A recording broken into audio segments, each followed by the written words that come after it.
Ever feel like the sales game's gone totally haywire? Like the old tricks don't work the way they used to? Oh, tell me about it. It's a whole new ball game out there. Well, today's deep dive is all about getting back in the game with some serious next level insights. Music to my ears. Lay it on me. We're diving into a stack of research from Recordia on conversational intelligence. Conversational intelligence. Love it. It's like the secret sauce. Right. And it's changing how we understand sales. No doubt. So what's got you fired up about it? Okay, so first things first, conversational intelligence. It's one of those buzzwords that get tossed around a lot. What does it actually mean, though? Well, imagine like being able to get inside every sales call, Okay. but not just listening to the words. Imagine you could feel the emotions, hear those little pauses, those moments of doubt, and figure out how to use them. That's conversational intelligence. So we're talking about more than just recording calls. This is deeper. Way deeper. We're talking AI analyzing tone of voice, word choice.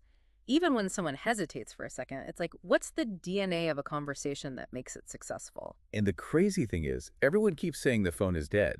But then I saw this stat, 78% of consumers still prefer it over all those fancy chatbots and emails when they actually want to talk business.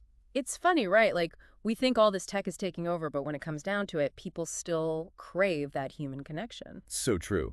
Like, I might use a chatbot to track an order, but if I'm about to drop serious cash on something, yeah, I want to talk to a real person. Exactly. It's that human touch, that reassurance. That's what builds trust and ultimately closes deals. Which is where conversational intelligence swoops in to save the day. You got it. Because it's about understanding how to optimize those conversations, to make them count. So instead of just winging it and hoping for the best, Right, no more crossing your fingers. Right. We can actually use data to figure out what's working and what's not, like down to the nitty-gritty details. and maybe stop wasting time on the stuff that's not moving the needle. Precisely. Okay, so let's say you're running this software company Yeah. and you've got this killer project management tool, right? Just hit the market. Right. Phones are ringing off the hook, potential customers, everybody wants an... I got it. Now, conversational intelligence, it can listen to all those calls, figure out what's really grabbing people. Yeah. Let's say, for example, 8 out of 10 times when someone hears the phrase streamline your workflow, boom, they want a demo. But increase productivity, not so much.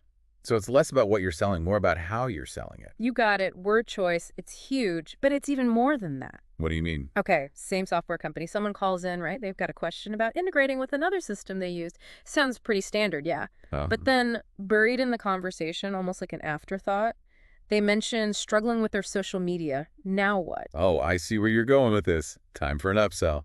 Exactly. But here's the thing. How would you even know?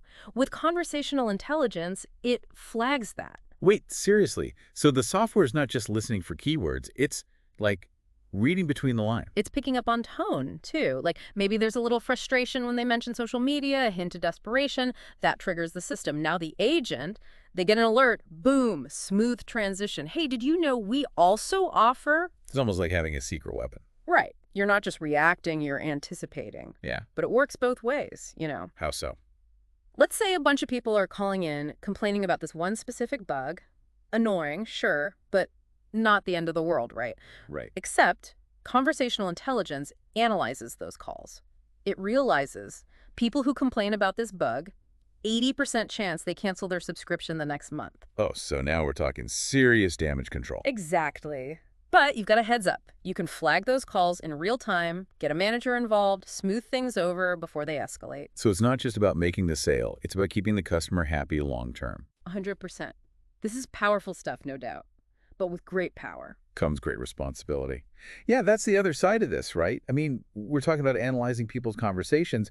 It feels kind of big brother-ish if we're not careful. It's a valid concern. It's a fine line, isn't it? Like, we've uncovered this gold mine of information, but we have to tread carefully. It's all about transparency. Right.